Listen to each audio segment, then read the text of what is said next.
Hey guys, what's going on? Welcome back to another video on my channel. Today we're just going to be doing a little chill commentary video, and we're just going to be talking about some scary, really terrible things that happened to me while traveling. Anyways, if you do like the video, which you should, or otherwise I'm going to come to your house, make sure to subscribe and like the video. Let's get to 100 subscribers, and yeah, let's get into it. Okay, I have no idea which way to rush on this map, but that does not really matter. Okay, so the first story starts out, so me and my family were going to take a bullet train ride, because, you know, bullet trains are really cool.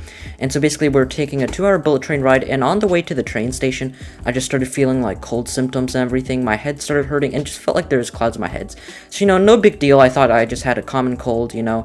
It's not very good to have a cold while you're on a train. Hey, let's go, we block clutch that, but it doesn't really matter, does it? So anyway, so basically what happened was that, can we just get... Sir, so basically what happened was that once we got on the train, my symptoms... Oh, he dropped? What was that play? Okay, so anyways, what happened was that as we got onto the train, my symptoms started getting much worse. Anyways, my symptoms started getting much worse. I started getting a slight fever, and, you know, Mom was like, you know, I'm a little worried for you, so I'm gonna give you some medicine, you know, just drink the medicine down, no big deal, and I started feeling fine afterwards. Then I made, like, the stupidest decision of my life, okay? So basically, what happened is that when you drink, like, any sort of, like, medicine at all, you really shouldn't be drinking any carbonated beverages afterwards, like Coke or anything. But, you know, I decided to, you know, we got McDonald's during the train ride, you know, someone brought it to us, and, you know, we were just like, okay, well, I'm just gonna take some Coke, play some Subway servers on my iPad, and hope nothing goes wrong. Spoiler alert, something did go wrong, okay?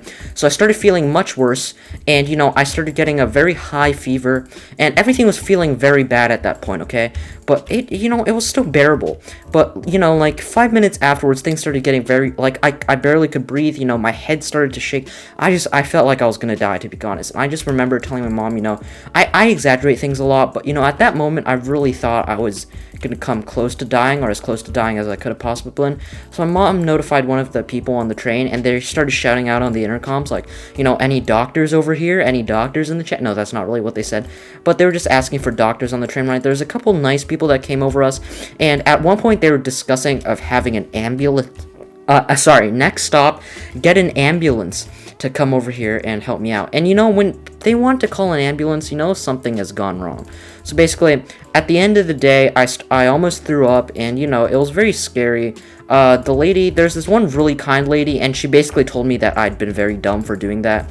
You know, this is not an, you know, people don't care what you think, okay?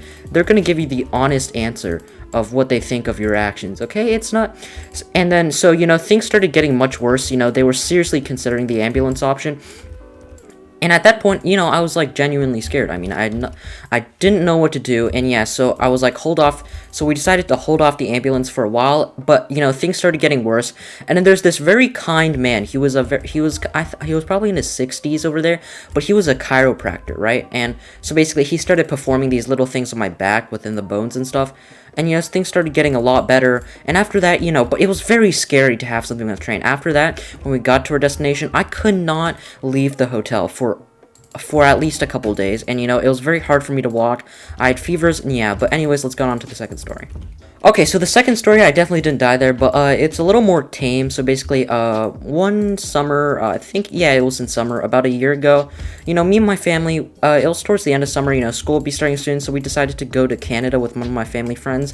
And so basically, we were gonna drive to Canada, and it was a 6-hour drive, right? But we were, so I live in the US, if you didn't know. My commentary's all over the place, but I live in the US, and basically what happens is that, you know, we decided to drive, because it's really not that far of a drive away. So we decided to drive over there, and over there we passed the small state of Vermont. If you don't know, having a small state basically means you're gonna have a tiny capital, or, you know, like, blah, blah, blah. But anyway, so yeah, there's only about 7,000 people living there, but the state building looked very cool, so we decided, you know, we're just gonna get a picture by the state building, nothing too bad, and then go out and get lunch, okay?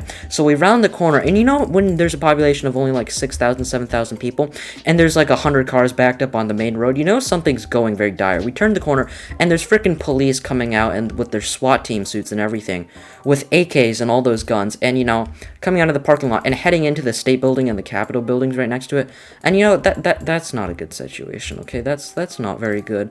So, you know, there's a huge panic with cars and stuff, and there's this one car which was really helpful too. They were shouting like, turn around, blah blah blah blah blah. Can I just yank this bed real quick? Yeah, I can yank that bed.